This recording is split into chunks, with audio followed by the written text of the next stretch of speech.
everybody, I'm back with my annual Halloween series.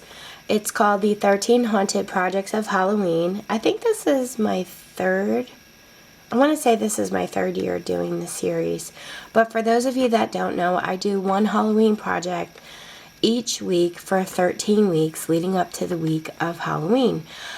Now, not all of my projects are just for Halloween. I'm going to be making greeting cards and treat totes, things like that that you can probably turn into a Christmas theme, an autumn theme, or something else. For instance, we're making a pumpkin treat tote today that you could probably use for autumn if you don't celebrate Halloween. So before I show you the supplies that I used, I'm going to show you the cute little treat tote. This was Pinterest inspired. I've seen these on Pinterest for a long time and I loved them. I wanted to give one a try, but I didn't want to do the autumn theme. I wanted to do it for Halloween. So this is the pumpkin treat tote. And this is how I made mine into a Halloween theme.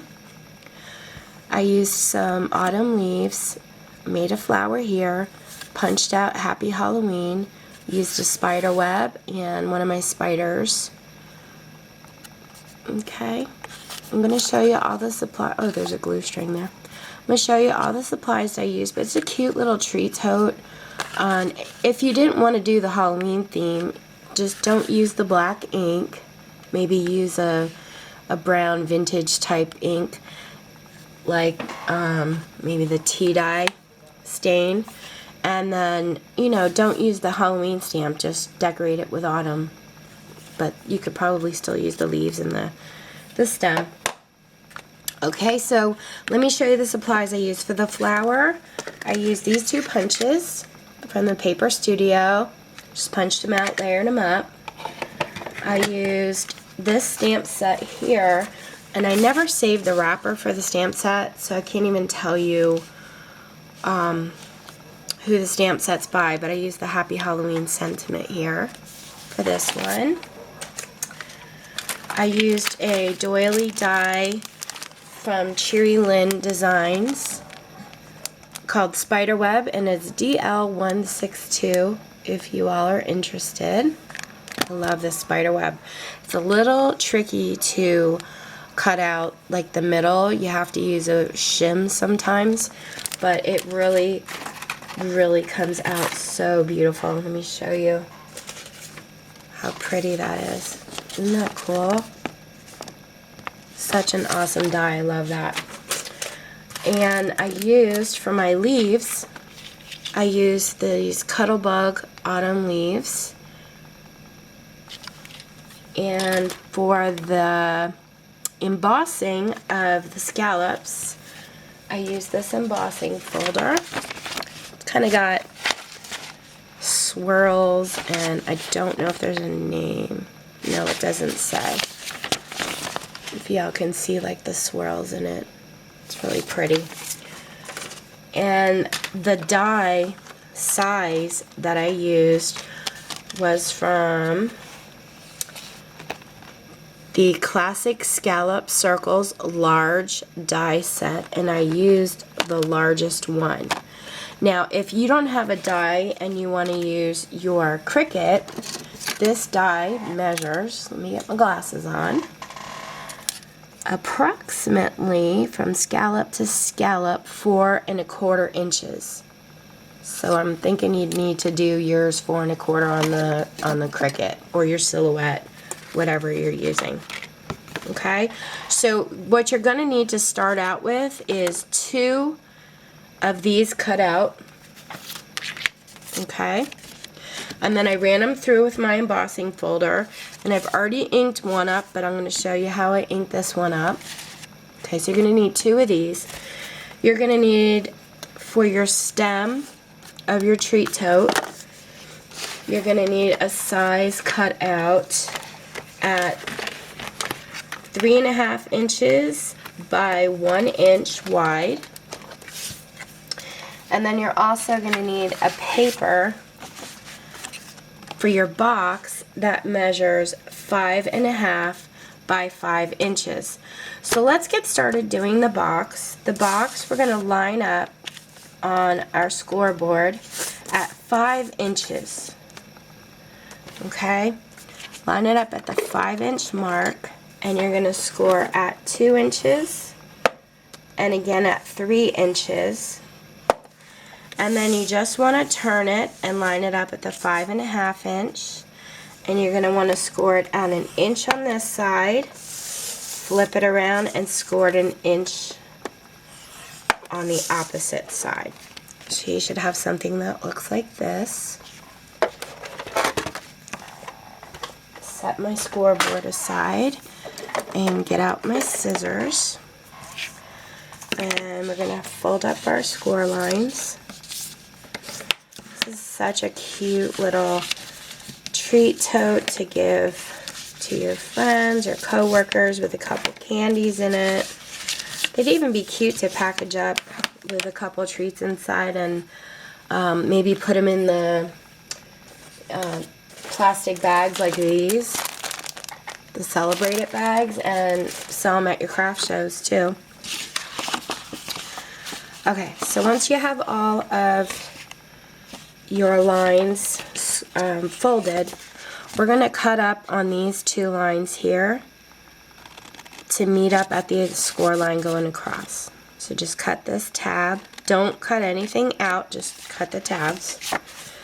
Flip it around and cut these tabs here. And then I'm going to get my glue. And what I do is I put glue on the middle, the center tab here, and then I just fold this one side up to meet the tab and pinch them together, just like that, okay? And I'm going to do the same thing on this side. Okay, I'm going to add glue to the little tab. I'm going to let it stand up and just flip this one over to meet it. Easy peasy, right? So it should look like this. Now I'm going to add glue to both of my sides here.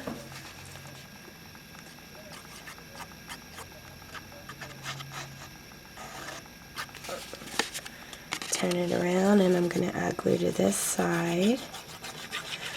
And then the easiest way I close this box up that I have found is to just fold it down and then fold these flaps up to meet. Flip it around and fold the flap up to meet the other side. And that's it. And then I run my bone folder on the inside and press both sides down really well. And we have our treat box.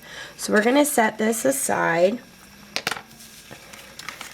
We have our stem piece here, and basically what I'm going to do is I'm going to curl it with my thumb and my bone folder. Okay, I'm going to lay it on the bone folder, put my thumb on top, and I'm just going to curl it like you would the curly ribbon on both sides, both ends. And then that just gets it more pliable and bendable to glue it onto our scallop. Okay, so I'm going to set that aside. And then, like I said, I've already colored this scallop, inked it up, and I'm going to ink this one up. Show you how I did it. I used the Distress Ink Black Soot from Ranger. And I'm just going to go around the edges and ink those up really well. And then I want to ink up the raised parts of my embossing only. So real softly, I'm not even pressing down onto it, I'm just running it across. So I put my 2 fingers on each side to keep the brush really light and just run it across the embossing.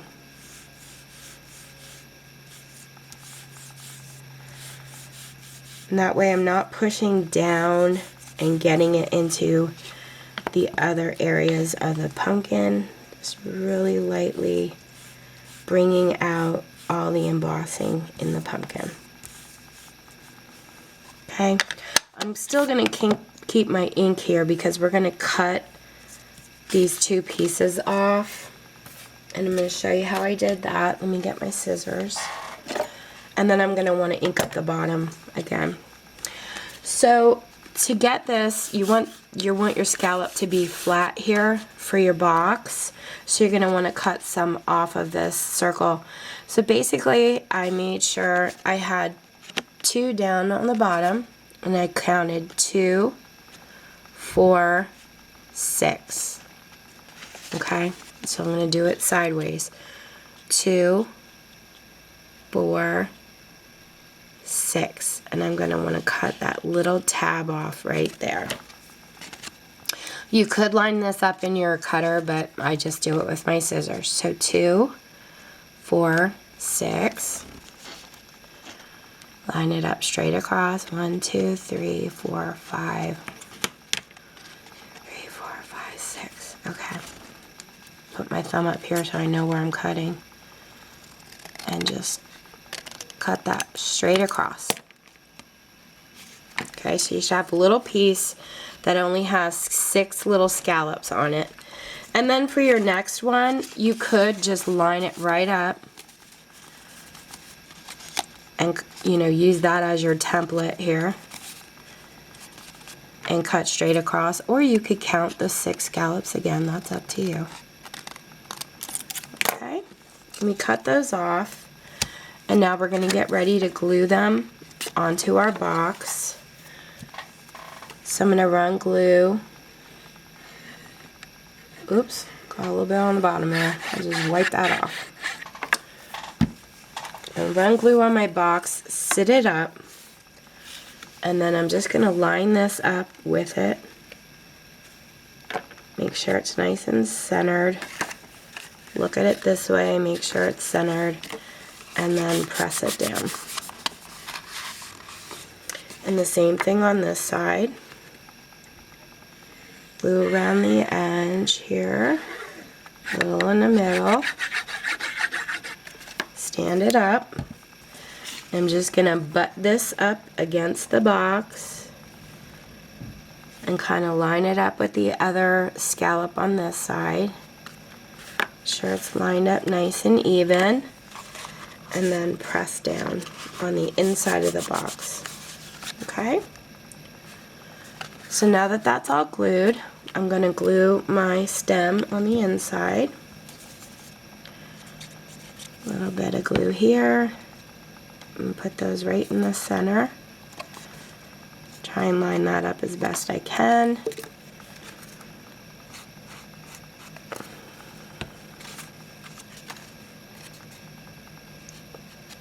Glue that in the center.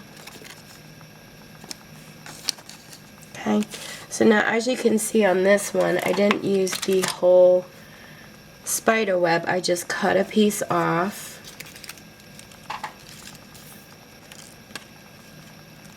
And this spider here was from a Martha Stewart punch. I don't even think I have the punch anymore, but I had punched so many of these out ahead of time that I was able, like I had some left in my stash, so I was like, I'm going to start using all this stuff up instead of it just sitting around.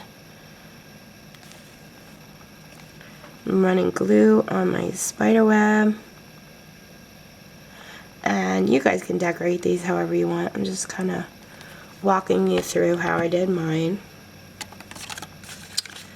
And I'm going to line it up over this way. Push that down.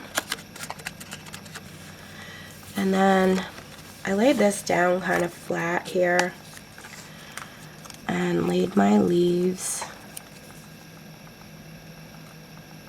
here and here. And I kind of lined this up where I wanted it. And just kind of looked at the whole thing. And then I started gluing because I wanted to see where, you know, where it was going to land, how it would look before I actually glued it on to the pumpkin. Hold that there a minute. add some glue on this side, some glue in there, and right underneath this sign here, I didn't get any glue. Put some in there, squish that in. And then this leaf here I actually put inside the basket. If you guys can see, kind of went inside the basket there a little bit. And just kind of centered it like that. Put a little bit more glue back there. And that's it. And then I'm just going to glue my spider on.